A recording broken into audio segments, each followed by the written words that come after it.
My name is Yannick Paul, and this is my poem. One room, one bed, the floor, and more. The first room, where the addiction tore down the first vision that was given. God spoke, but ears were closed and eyes were only enticed to see unveiled body parts on dimly lit screens. One mother, no father, one sibling separated by malnourished walls that were too small to conceal the zeal for late night self-satisfaction. Awakened when feet rolled off the bedside or kicked the table legs in the living room, 3 a.m. in nature called. And so I went to pitch a tent on the toilet seat with headphones low so no one knows. But I knew and was aware of the mind and its soul and its outer shell, while Satan kept showing me images of how to abuse their proper uses in hell. I fell deeper into an abyss of craving, changing what was meant to be a good piece of art into a shattered sculpture made up of dead pieces of skin carved and marked. Fire-ignited bud smoke then became cologne on my coat.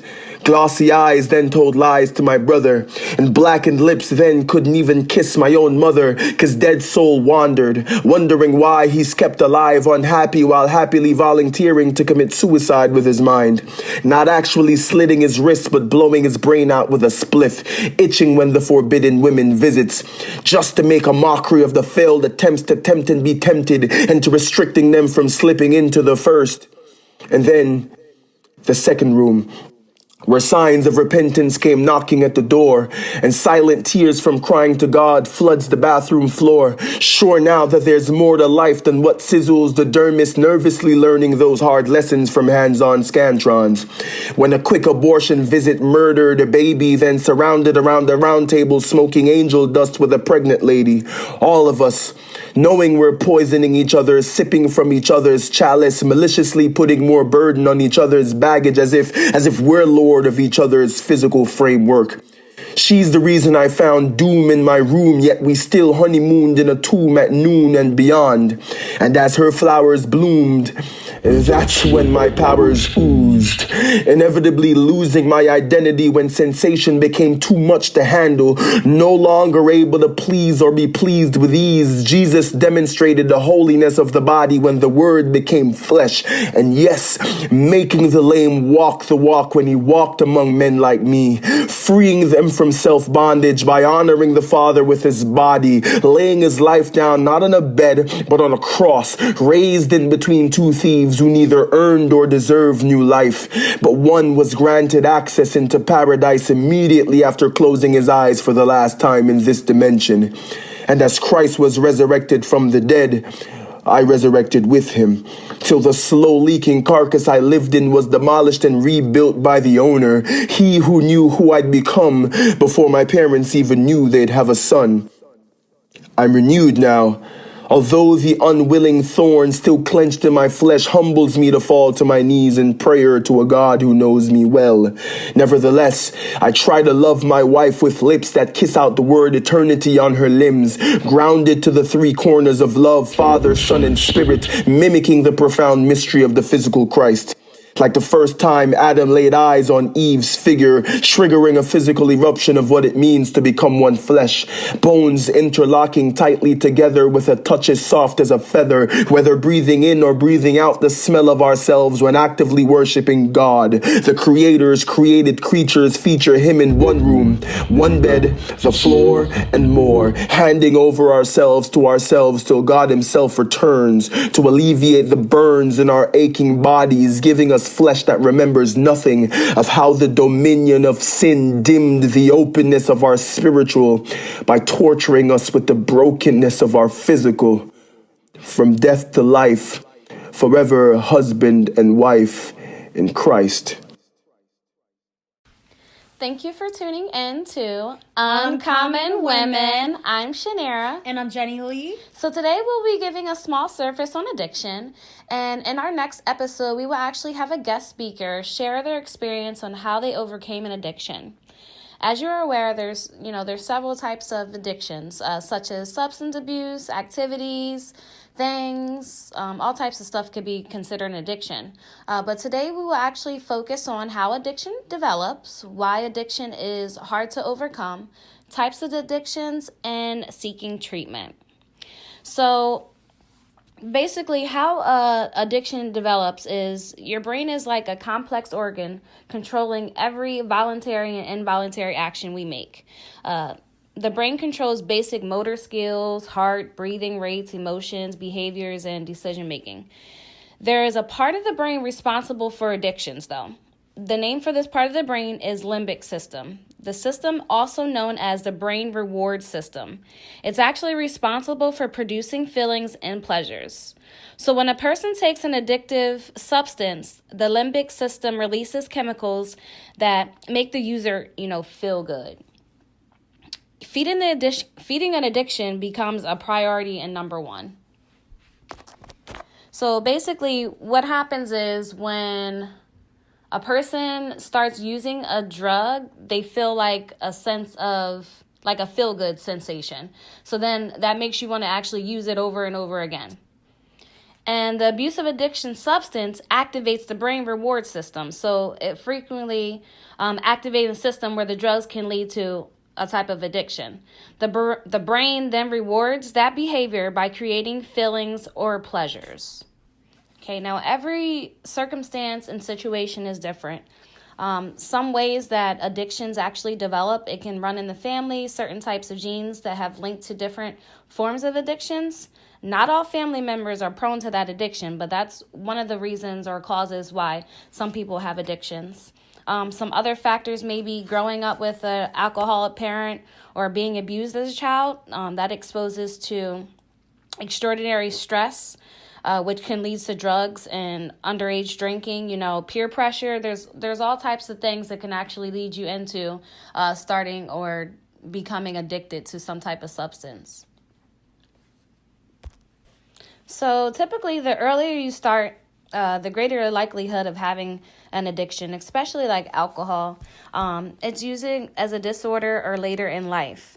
So, for example, if you're a child and you see your parents coming home, they're stressed out or whatever, and the first thing they turn to is a glass of wine or alcohol, that's their way of coping. So as you get older, those are the traits or signs that you tend to lean to in order to cope with stress, rather than giving a proper coping skills. You're leading by what you've learned at home, and those type of observance help escape the pain temporarily, but it's not nothing that's going to be a full-time positive coping skill. Yes, I agree.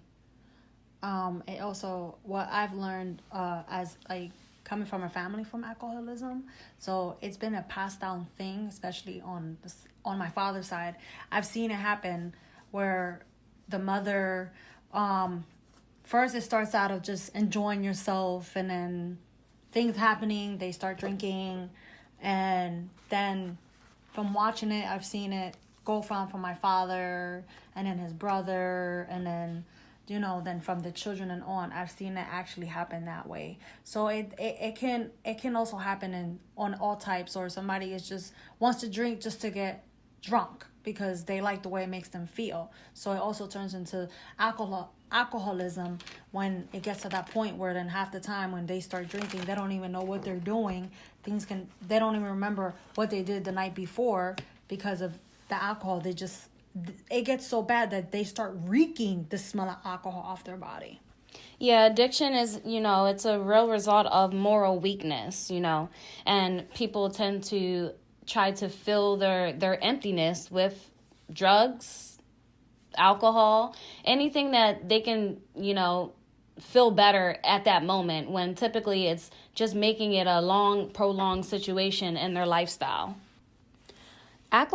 Alcoholism is actually one of the most common addictions affected in Americans as a legalized substance.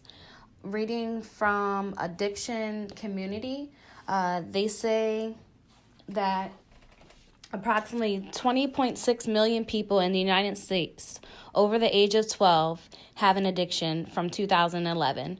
Although most people don't get the treatment they need, over 3 million people in 2011 received treatment for their addiction. So we do have some positive aspects in regards to people that have started addictions and recovering from that. I'll give you a little bit more statistics in regards to alcoholism.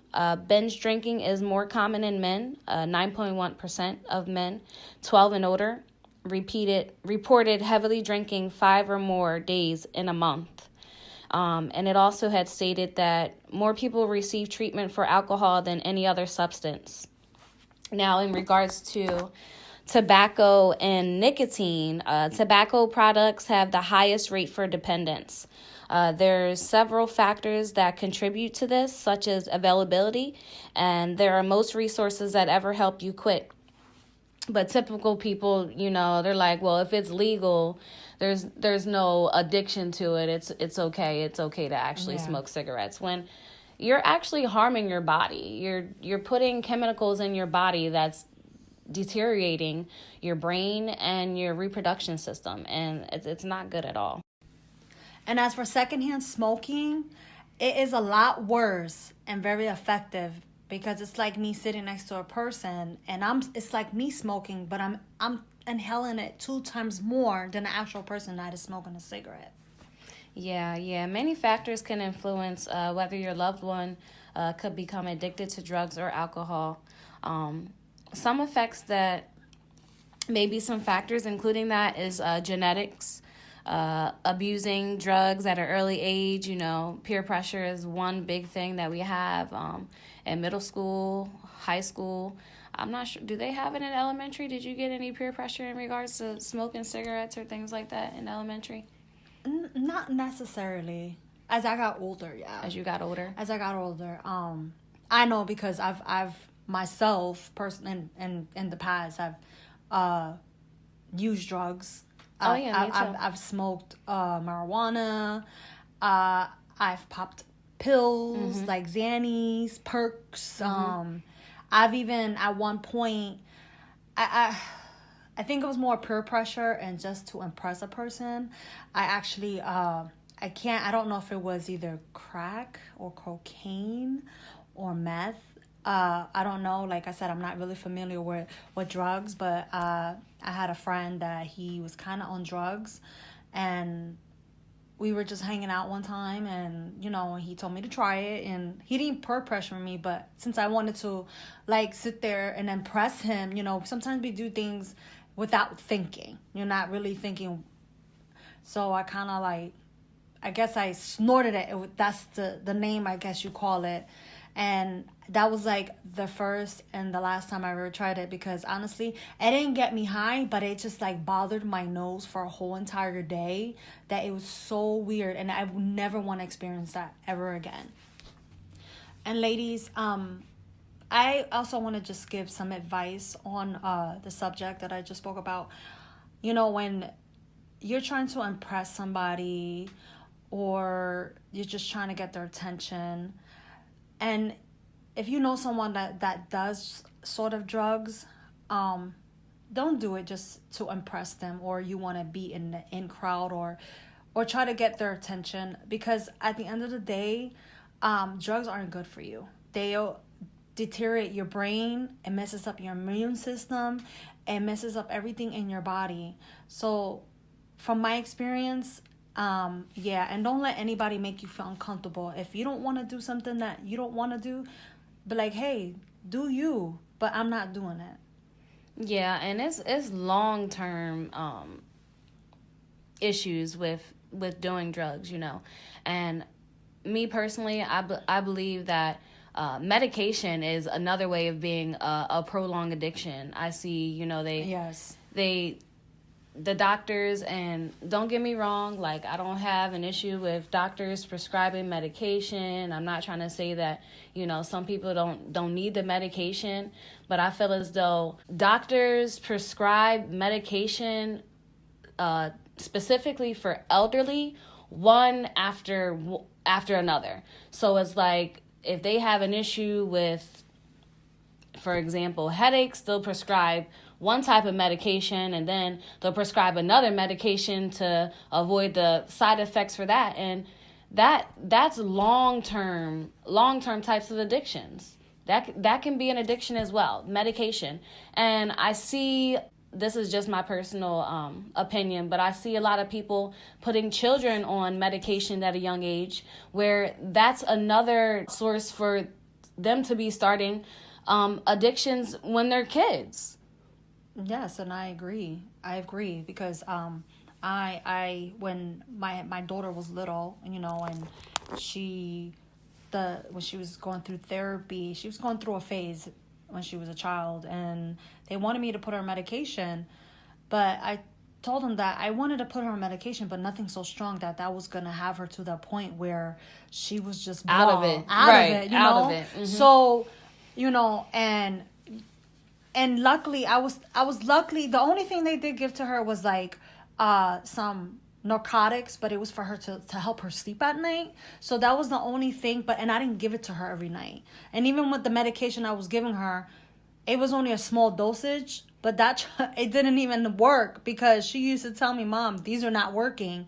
So which I was kind of glad that up to a point I ended up She grew out of it. she grew out of it, and you know, I took her off the meds as well because, you know, they were saying that she had this and she had that, you know, and my daughter's fine now. So like I said, maybe it was just a phase that she was going through, and she grew out of all of that. And, you know, as far as like narcotics is another one where people get really addictive, because I've seen people personally, from my personal experiences, I've seen people really get bad with it. They'll claim to have back pain and really don't have back pain.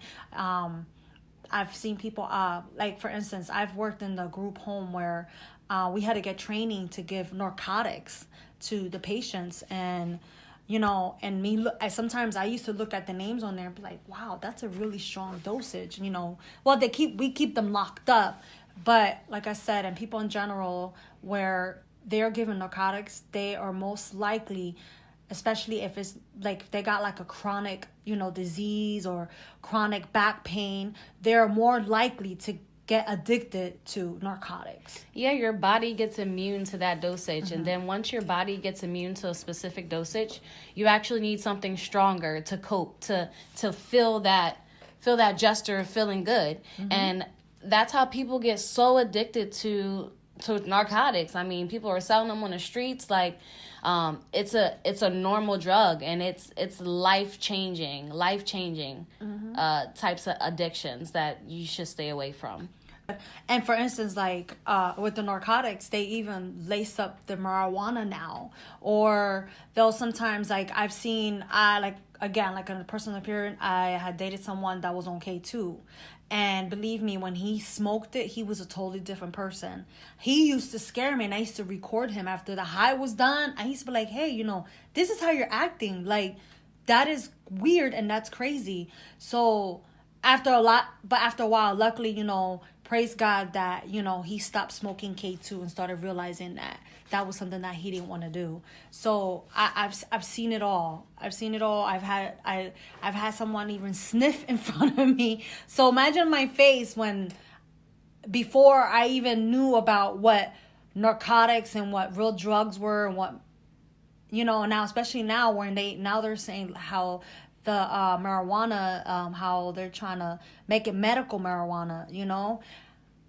I know people that, you know, do smoke it, but they smoke it probably for anxiety.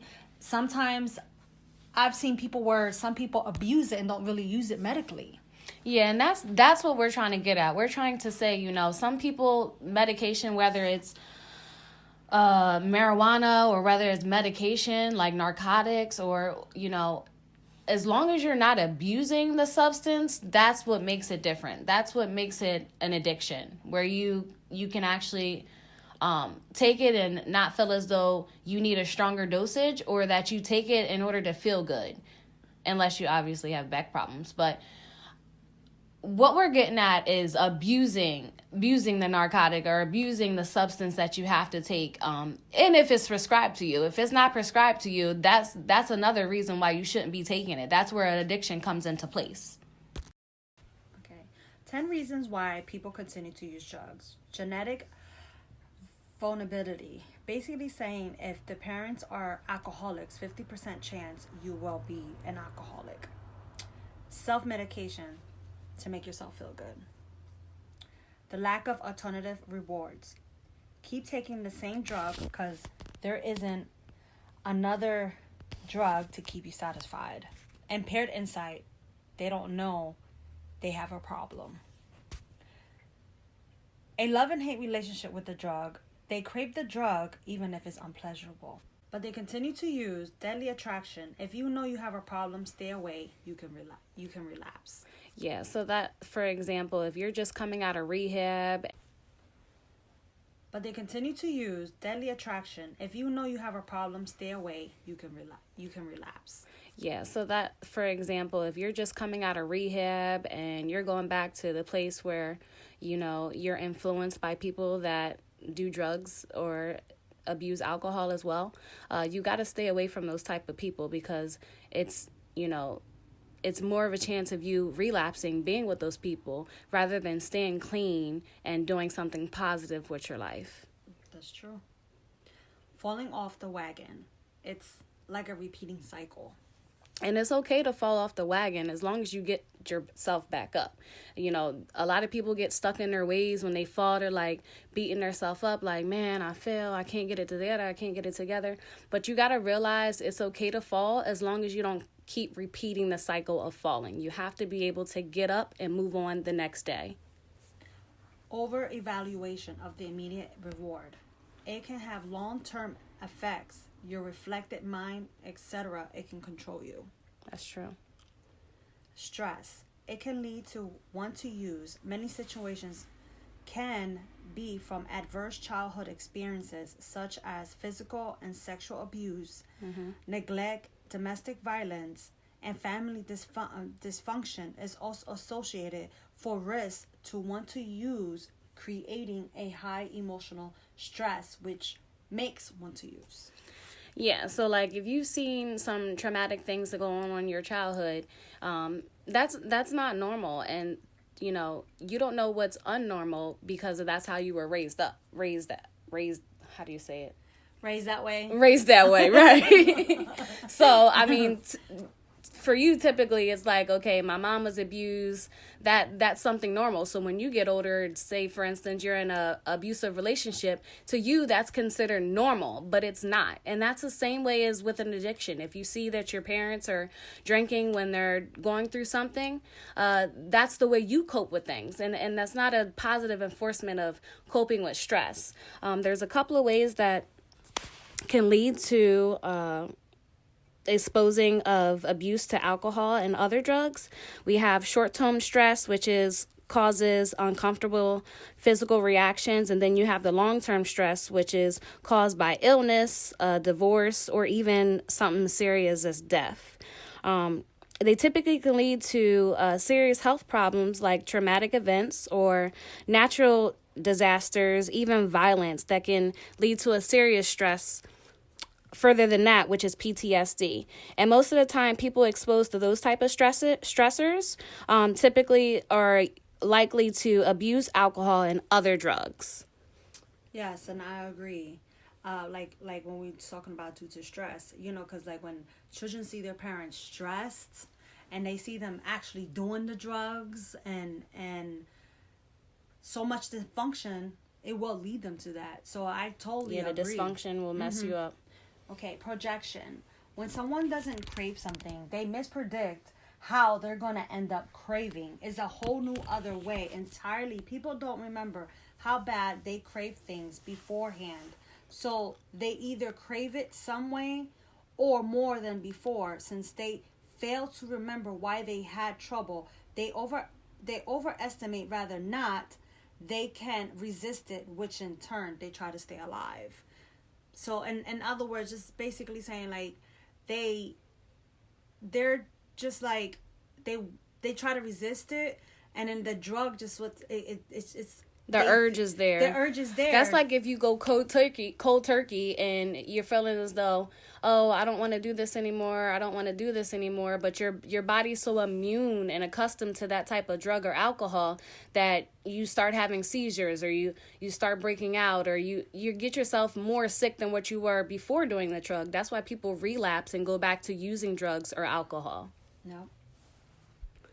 And let's not forget, there's more than one way to actually have an addiction. It doesn't necessarily also have to be drugs or alcohol. We have things like gambling. Gambling's a big issue. Yes. People typically win once and are like, oh, if I could just win again, if I just win again, I'll be good. If I can just hit the lottery one more time, I'll be good. And that's an issue. If you can't go a day without gambling or going to go play the lottery, that's typically a addiction as well. And it doesn't have to be something that's physically hurting your body, but it's taking money out of the household to gamble, thinking that you're going to hit one more time. Shopping's another one. People go out and they shop, and shop for the most. I've seen people shop for the most craziest and the most simple little things that they don't actually need. People shop for so many things, and that's just like wasteful money. Like, do you not know where your money can go to? You can go into the children's trust fund. It can go into paying your bills. It can go and pay into fixing your car. But there's and also hoarding. Oh my goodness. I've seen like them TV shows where it's really, you can't even walk in the house. Yeah, and then you got people that's like, oh, well, it's on sale or it's on clearance. Like, do you really need it? That can be an addiction as well. You feel as though, because it's on clearance or it's a sale or you got it for a good price or it's 2 for $1, it's okay to have it. But are you really using it? Are you really going to adapt to what you're buying? Some people do. There's been times when myself personally, like, if I'm stressed out, I'm like, I just want to go shopping. Or if it's nice weather, I'm like, I just want to go shopping. And it's like, I don't need to go shopping because it's nice weather. I'm sure I got some stuff that I can invest my money in. But because it's nice outside and I want some new clothes, I feel as though that's a way to cope with my stress because I had a rough day. Yeah, and I agree. And I've done it myself. I think we've all done it. But it's not to that extreme where it's an addiction where every time I have money in my hand, I have to go, I need that. Yeah. Or, I'm going to get that and spend all my money on that when knowing it's really not necessary. Yeah, think rational when it comes to shopping. What's another one? Social media. Oh, yeah, social media. Internet. Yes, very. Internet is just, everything is so, revolved around your phone and the internet that sometimes we lose track of time and don't realize how much time we're actually spending on the internet and social medias. And that can take a toll of your life, actually watching what everybody else is doing online or seeing how many likes this person got or watching videos. I mean, if it's not educational, even watching things that's educational but being online all the time is unhealthy. Oh yeah, like for instance, like there's a lot of them. Those IG celebrities where their life is so consumed in every aspect. Their whole life is like on Instagram, where they're taking pictures, they're doing videos, they're doing lives, they're doing everything so they can get likes, so they can get validated. So that, to me, I see that as a real addiction as well. Because we're watching them. Yeah, because we're watching Following up on what's going on with the social media, the gossip and the entertainment business, and worried about what everything else is going on in their life and what R. Kelly did and what Michael Jackson did. Like, you can get so sucked into everybody else's life that you lose control of your own life with the internet. Yes, that's very true. Video games, yes. Video games. And that's not even just for children these days. I mean, I see grown adults playing video games and doing tournaments and spending most of their time on TV playing other people. Yeah, all day long. Even just, they don't even, I believe me, I know a few people that are video gamers that they literally, that's their life. They're so addictive that when they do this, they actually make money playing all day long. So the only time they get up is probably to go eat. I don't even know if they even sleep or even, or maybe even wash their body. I don't know. But that's how bad it can get. Or even food. Yes. I know people, when they're stressed out, the first thing they do is want to eat. And sometimes when people are stressed out, the first thing they want to do is not eat. It can go both ways. Well, I admit I used to be an emotional eater. So I've gotten to that point where it wasn't all the time, But when I knew that I was really like stressed out about something, so I'd be like, you know what, I need me some ice cream, or I need something sweet. Ice cream, I yes, think my something thing was, sweet. I think more for me was something sweet. I had to have something sweet. But you know what, as time, I'm getting Progressed. old. As time progressed, and I'm living a little bit healthier now, so I don't do that anymore, which is a good thing now. Obsessive compulsiveness. Control. Yeah, control a lot. That can be an addiction. Plastic surgery. Yes, plastic. For people that got money, plastic surgery is an addiction as well. If you want to fix your nose and it's not the way that you want it, but you want to try something else, maybe your cheekbones so that your nose can look good, but they didn't do it how you wanted to do it, and it's like you want perfectionism, and it's like, no, you got to love yourself for who you are. Plastic surgery is not going to fix the person inside. No, it's and not. A lot of people have addictions on that, and the entertainment business, I see it all the time as well. Yes. Risky behavior. Well, that's a good one.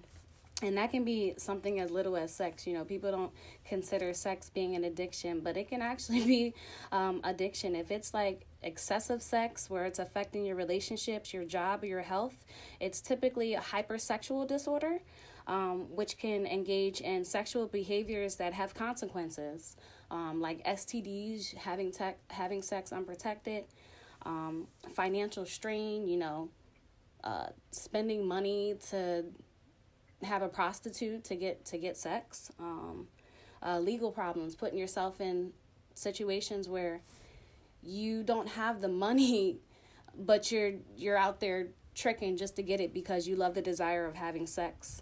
Pornography is a big one as well. Yes, pornography is seen often. It can be either men or women. It causes a lot of strain in marriages. If the wife isn't doing what the girl is doing in the porn, so the man, sometimes will cheat and will go out and do certain things to have, to do what the woman is doing in the video. If no one is doing what, like sexual fantasies. yeah, sexual fantasies, they're gonna go out and get it somehow. Like Shanera says, they're gonna go out there and spend money on prostitutes. They're gonna do risky business, doing whatever it takes to get that satisfy of sexual fantasies when it comes to porn. Yeah, and another way for hypersexual disorder, it can be a escape route for people, escape route for reality. Some people do it when they're depressed and they're just like, I don't care about anything. I just want to get a quick fix, or, loneliness. People do a lot of things when they're lonely. That can be a part of a sexual desire.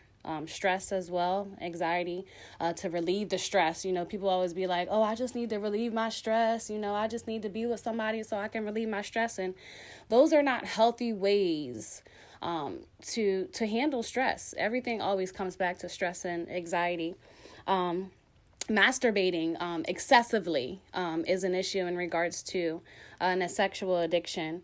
And that again brings into porn, multiple sex partners as well. So yeah, there's a lot of things that comes into sexual addictions.